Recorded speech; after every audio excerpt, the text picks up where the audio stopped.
If you're a parent worried about your child spending too much time into electronics and gadgets and gaming and television, I think I have an answer for you today as I take you out to the Wonder Workshop that's making a gadget that's helpful and educational for your child. Welcome to Tomorrow's World. We started as a group of engineers who were at NASA. And we saw there was a potential to do something beyond what the market had available today. We thought this is just a fantastic area where we could apply this philosophy into. We want to give information and awareness to people, to government. If you have given chance that you can do something, I think you cannot stop yourself. Take any idea that you have to the next level.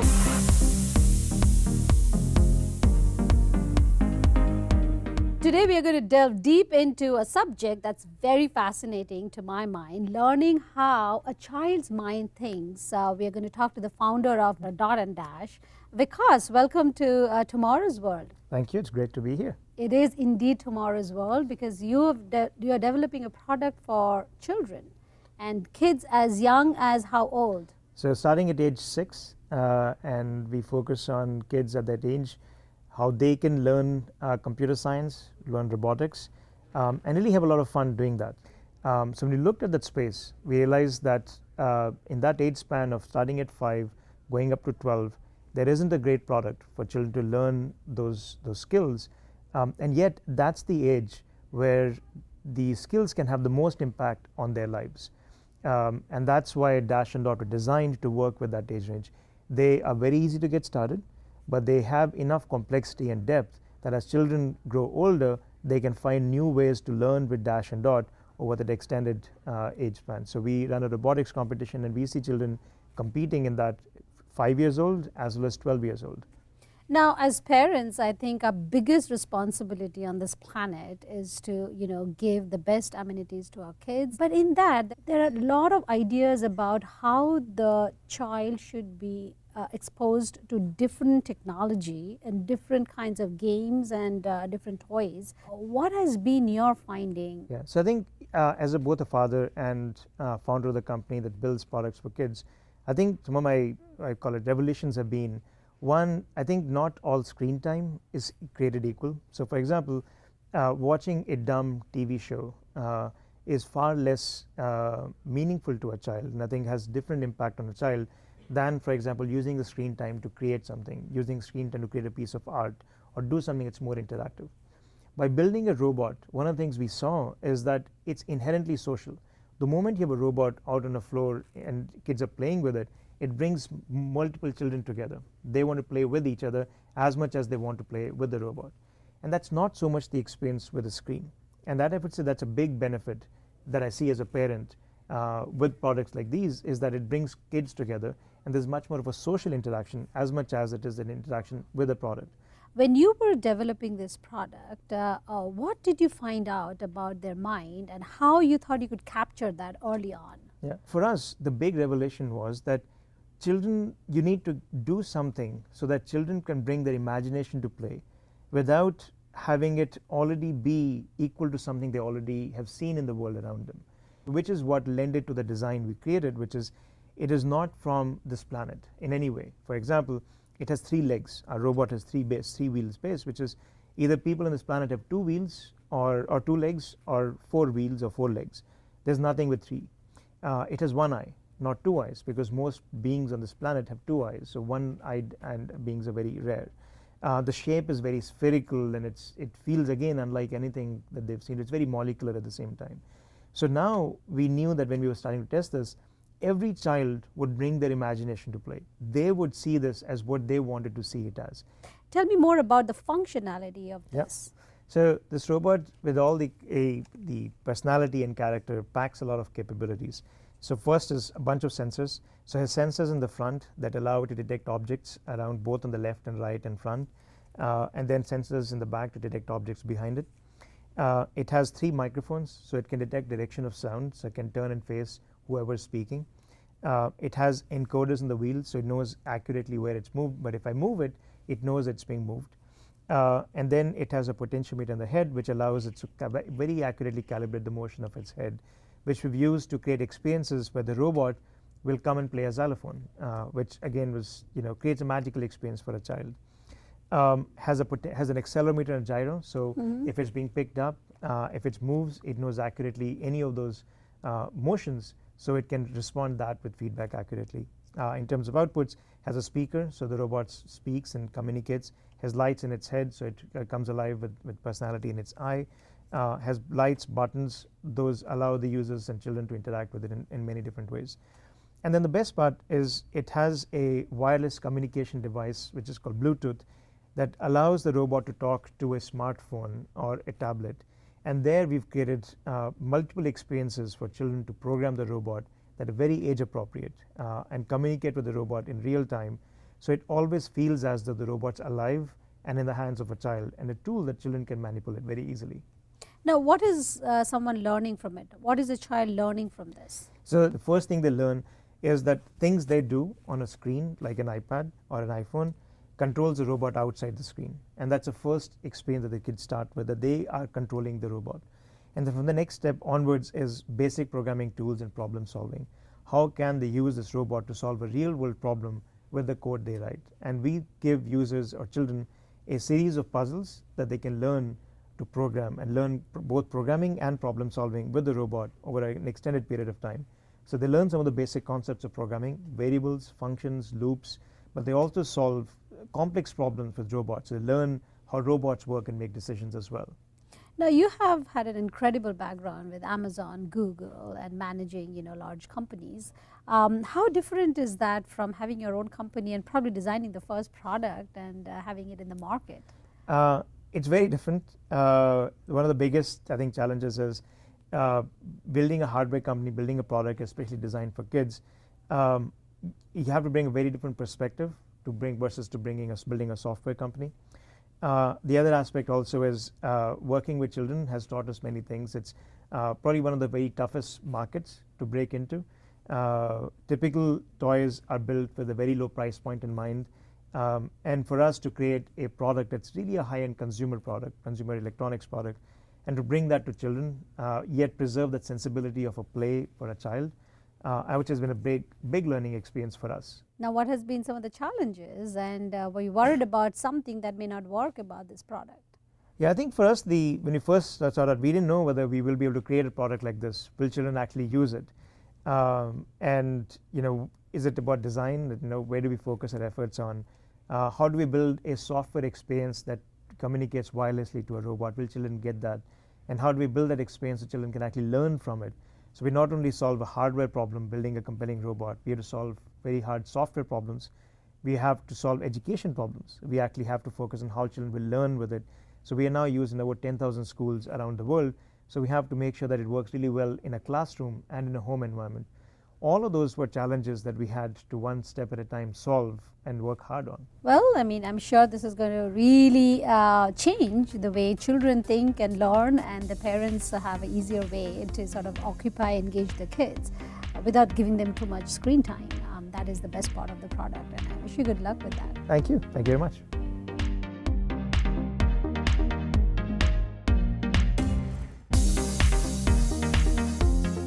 So Mike, education is the key to shaping a child's brain, and you are the head of education for Wonder Workshop. Tell me, what has been your finding and working in that space?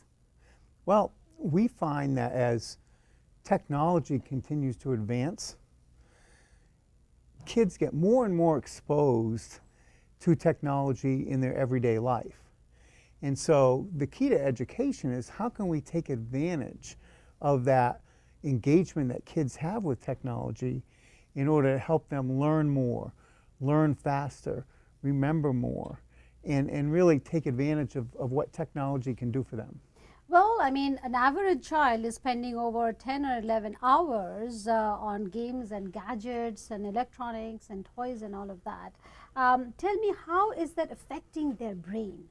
Well, I think it affects them from an engagement standpoint, so that when they are using technology, especially that long of a time period, they can get immersed in it. And so the question is, what kind of experience are we going to immerse them in? Do we want to immerse them in a learning experience Do we want to immerse them in an entertainment experience? Do we want to immerse them in a social experience? What we need to do is find the balance between those three areas of engagement so that the kids can actually benefit and progress in what they learn, what they experience, how they behave. Now, let's talk about intelligence and how that shapes up the brain and the future of a child. How much of it is inborn and how much of it can be adaptive? I think that most learning comes from the environment that you're placed in. And so to the extent that we can have kids have all different kinds of learning experiences, and at the same time, though, no matter where they are, provide opportunity for whether you come from a low-income family, a wealthy family. If you're giving the right set of experiences, any child can learn. Let's talk about how are you trying to build this product that would develop the genius in you? So I think what we're trying to do is really focus on what we call 21st century skills. So something like coding is not only a discussion or a curriculum focused around logical thinking. It also requires kids to be able to collaborate with each other. So that's another 21st century skill. The ability to communicate out and communicate in is another skill that they need to use when we work with these robots. Because some of the programming involves having the robot respond, having the robot be able to tell a story, having a robot being able to really manipulate different kinds of facts and numbers. So really having that core knowledge that the student provides as they program the robot is really important. Well, when you have the product out in the market, what is your biggest expectation from it? Well, really two things. One is that students are engaged and have fun, because learning to be, again, addictive needs to be fun. At the same time, though, having kids be engaged so that they're always thinking and using the brain, using their skills in a fashion that helps them solve problems that they can solve using the technology, using the robot, is really important. Well, you have worked in the education groups for many years now. Tell me some of the harmful things, without knowing that they're harmful, that parents might do to their kids while they're developing. I think today, it's in today's society, so many kinds of technology can be used as a substitute for parent-child interaction. And that's one, I think, a huge mistake that parents we see continually making. So just the fact that you're having an engaged technology for the student, the parent still should be, at least in some way, shape, involved. And also making sure that parents don't just focus on one thing. Parents need to be able to provide their students a variety of experiences, especially at an early age, so they can gain a wide range of knowledge, gain a wide range of experiences to help them really shape themselves as they go forward. If we just focused on kids and you're going to program 8-9 hours a day, it's really too much. Kids have a lot more to live for and a lot more of the world they need to understand. Well, it's almost scary now that what we learn today could be so obsolete tomorrow. Exactly, and that's why you have to focus on those fundamental skills around collaboration, around creativity, that need to be fostered so that then the child can adapt to what the future will be 20 years from now, because none of us can really predict that. So how have you incorporated your experience from working in different education groups to using to this product? I think with what we have at Wonder Workshop, for me it's kind of a way that we can help kids go forward. And so looking at their future and trying to prepare them for their future, the notion of coding and robotics really gives students a way where they can learn skills that they'll have forever. Collaboration, creativity, etc. Things that we know will carry forth no matter what kind of career they choose and no matter what kind of work world they'll be experiencing 20 years from now, 30 years from now.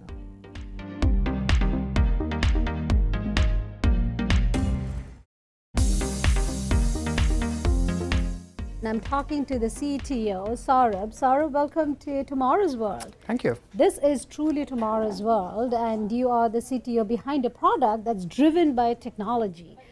Tell me, where did you start it? You're one of the founders too, right? Yep. So we had the whole inspiration to start this company and the product based on our kids. This was at the time when we had really young kids, and we wanted to do something that's great for them. And also at the same time, we realized how far behind computer science education is falling behind in the world. And we wanted to build a product that could make programming accessible for every child. Now here I am at the lab, and the most important part of the company is happening right here. Let's talk about the different applications. Our robots come with 5 free apps. Those apps tackle different use cases. Our 2 main apps are Blockly and Wonder. So Wonder is a flagship app. That's a very new way of programming robots. It's designed in a way any user, a child or an adult, would want to program a robot. Blockly, which is our second app, is a drag and drop visual-based programming interface for any child, even adults, to have a head start at programming the robot. We have 3 other apps. They're designed for more specific use cases. One of them is Xylo. Hey! That's kind of interesting. It's amazing how many kids just want to talk with the robot. Just keep saying, I hey. mean, see, I am a kid right now, and I think if I can find another person who's not judging me but talking to me, I think that's my best company. I completely agree. I think I have to turn this off because it continues to talk to me. So I'm going to turn this off right now. Okay, you're going to go to sleep right now. Okay, bye. What is the combination doing to me in terms of my eye-hand coordination? Yeah, so the combination of colors we picked had a lot to do with what are the colors that appeal to kids in that age range.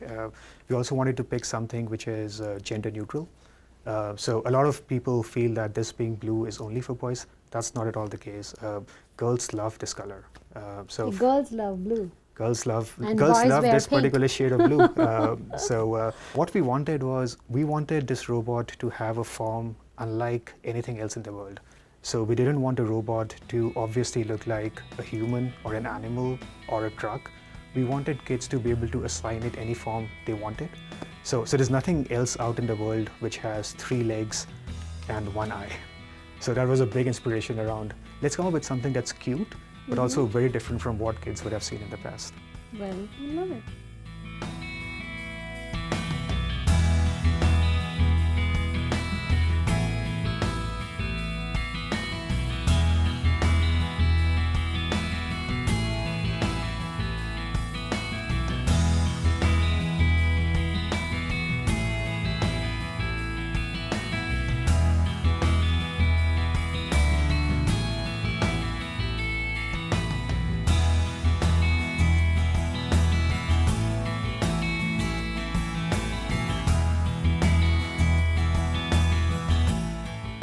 Byron, you're the CMO, and you have a toughest job positioning this product against the big giants. Like, when we think of kids' toys, it's Disney and Fisher-Price and all of those, right? Yeah. Now, how are you positioning yourself as a new startup and a new kid in the block? Well, in a lot of ways, we see ourselves as more a robot than a toy, and a tool that teaches kids how to code. And so it's actually a new category. It's you see within retail smart toys, you see robots, and really we're the leader in the category of robots that teach kids how to code. Now, you are walking this fine line between education and a toy, and you have to mix the two or kind of strike a balance between the two.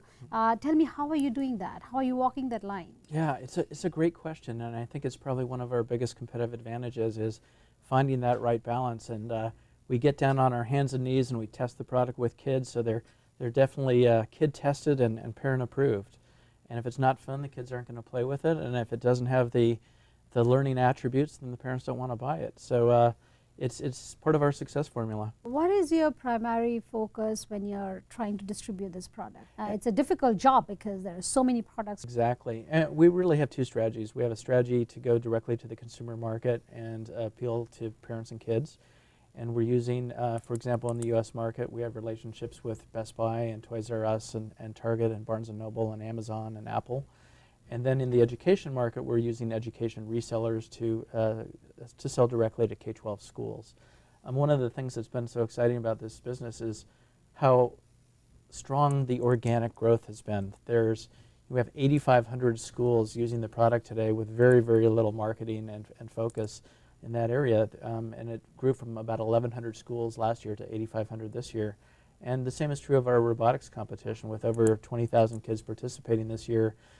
70% of those are really clubs that are hosted by teachers, and they've discovered it, learned it, like it, feel like it's a really great tool to help kids, progress and learn some new skills. Well, as a CMO, where do you see this product 5 years from now? Great question. Hopefully we have a very rich product line that goes from a very young age to a very old age, so all of us can learn and take advantage of what the company is delivering.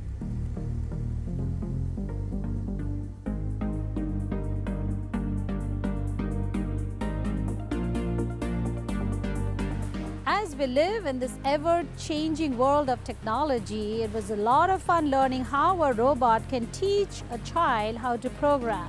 We'll find out more next week, same time, same place. Don't forget to join us then. Take care, guys.